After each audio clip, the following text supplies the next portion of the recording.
On the Lincoln Highway, the road is part of the beauty. There's all the places to see, whether you're stopping or just enjoying them from your windshield. It's all in one. You have the buildings, you have the bridges, you have the road itself, you have the structures that have been there for a long time, you have the new things that come along. When you spend all this money for gas, by taking the Lincoln Highway, you're getting more bang for your buck, really, because you spend the gas money anyhow.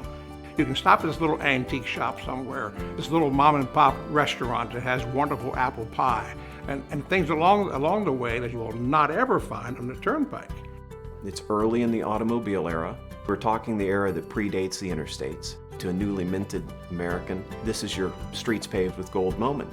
Something named after President Lincoln. I mean, this is great. This is America. Can you imagine looking at it through their eyes? Whether you're selling pop or whether you're topping off radiators at the top of one of the hills for all the boilovers, what better place than a place that has traffic zooming by it in each direction? It is the groundwork of the American century. It's the groundwork of the American experience.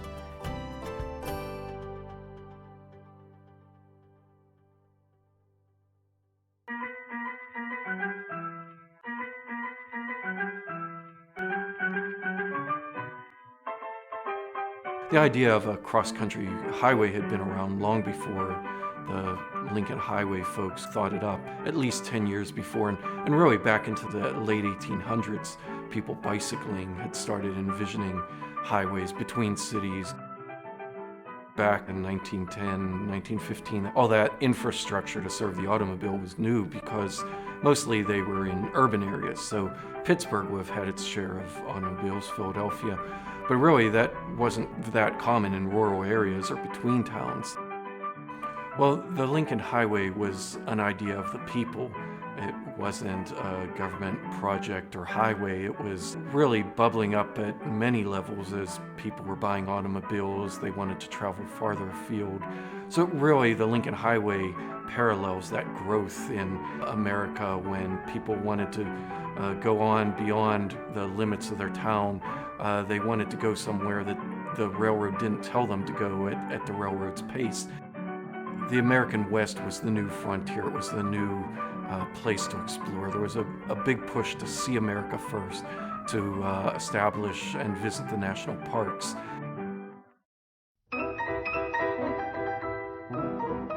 Well, I think the gentlemen who founded the Lincoln Highway, among them Carl Fisher and Henry Joy and Frank Sieberling, among many others, they were mostly successful businessmen, many in the automobile industry. Lincoln was a boyhood hero to them. Some of their fathers had actually known Lincoln. But at the same time, it didn't hurt that the idea of highway and cars and infrastructure would inevitably help their businesses sell more tires or more automobiles.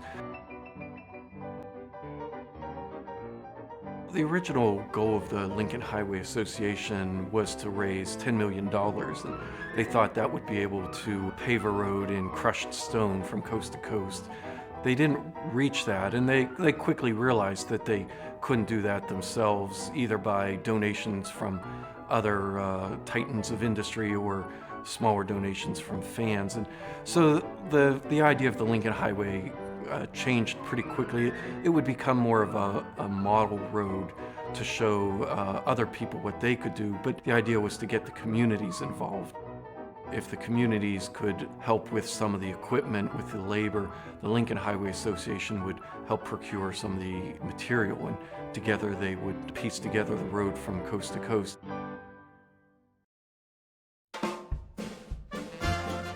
The heyday of the Lincoln Highway, it could be pinned to many years, but probably 1915 to up until World War II, 1940. The 20s were an especially lively time. All the businesses were starting to open up, and really, if you follow postcards, that's when all those mountaintop businesses were opening. Grandview Point was expanding. The tourist courts were opening. You see actually less of those postcards in the 1930s, but of course the highway was blossoming more than ever. Diners were opening up, all the roadside restaurants, the roadside attractions, and by the 1930s, all those roadside giants were there, or opening the coffee pots, and the teapots were opening up. And yet the Lincoln Highway and Route 30 to follow it in Pennsylvania was still the main highway. It wasn't until the late 30s, 1940, when the Pennsylvania Turnpike was built and opened and suddenly siphoned off traffic from much of the Lincoln Highway. But still, even into the 1950s, people were still driving the Lincoln Highway and calling it that. I think much like Pennsylvania was the Keystone State, joining together different ideas and locations, I think the Lincoln Highway itself is like that it bridges the gap between the horse-drawn carriage travel days and the modern automobile era, much more than any other highway.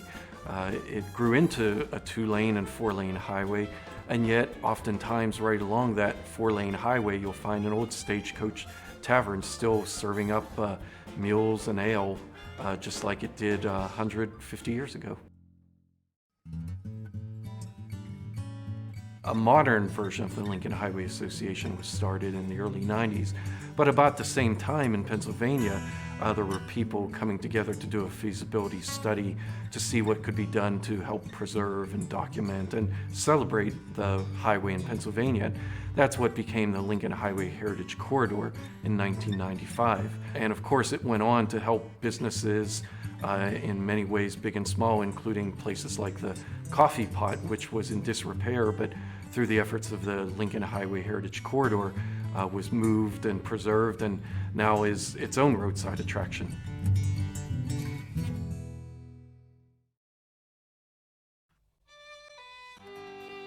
Well, I think there's nothing better than just traveling with no goal in mind and experiencing new things, but the problem is we don't always have the time for that.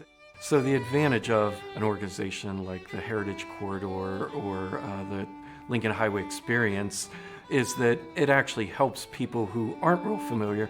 They've heard of the Lincoln Highway, but they're not sure exactly where it goes. And just like on my first trip, when I didn't know to go through the towns, I went on the bypasses around them some 20-some years ago.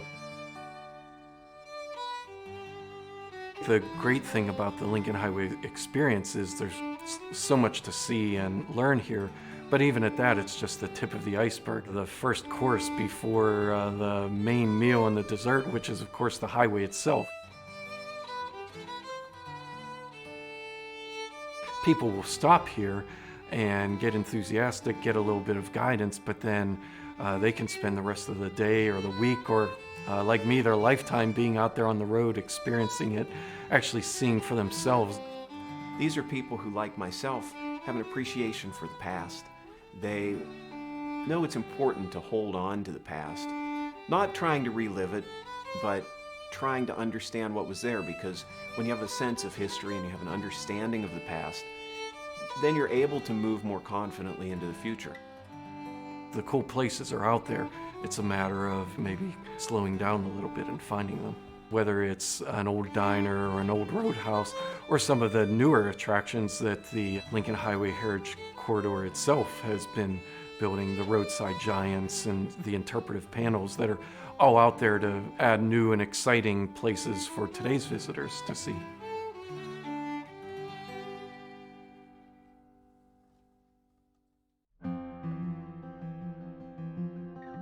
I think people need to discover that more of us are 2-lane people than we think.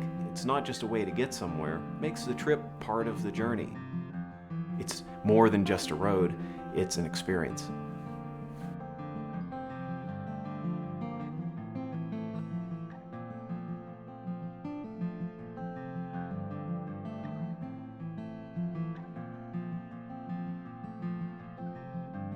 I've always been interested in the things that are left behind. As you travel along the road, what can you learn about what was? And what was has always fascinated me. One of the best parts of traveling the old roads and looking through the postcards is recalling what life might have been like back then. I think that's why it's so important to have some of those old attractions like the Lincoln Motor Court, some of the diners we still have, or the mountaintop roadhouses. they really bring back to life things that otherwise you can only read about. Can you imagine motoring along in your 1929 Model A? You hadn't seen anything for some distance. You're coming upon Bedford. There's a coffee shop, and doggone it, it's the shape of a coffee pot. It's pretty ingenious. Fortunately, that coffee pot was saved and restored. Well, I think we all like those old postcards that show the mountains sort of in a zigzag up and down, and I guess to early travelers that would have been exactly how it felt, because it didn't have quite the automobiles that you do today, the ease of getting up and down, and the grades were so much greater. And that's why in Pennsylvania, ridge after ridge had a mountaintop roadhouse. After climbing the mountain, the radiators needed to cool down, or they had to make sure their brakes were set and ready to climb up the next one. So all those roadhouses are still out there, maybe in different form, but they're still waiting to be discovered for yourself. And along the way, you're experiencing your own brand new adventure.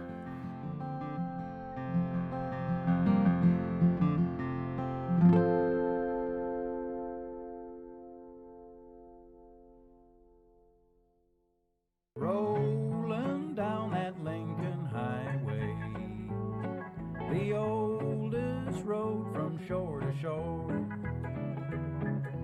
built way back when by those hard-working men. They had a dream, but they still wanted more. So from New York City to the Frisco Bay, the pavement never ever stops. It's like Main Street across the USA, with truckers, businessmen, and traffic cops. And when the last chunk of concrete was laid, the traffic started up just like a parade. I'm rolling down that Lincoln Highway, the oldest road from shore to shore, built way back when by those hard-working men. They had a dream, but they still wanted more. So I'm rolling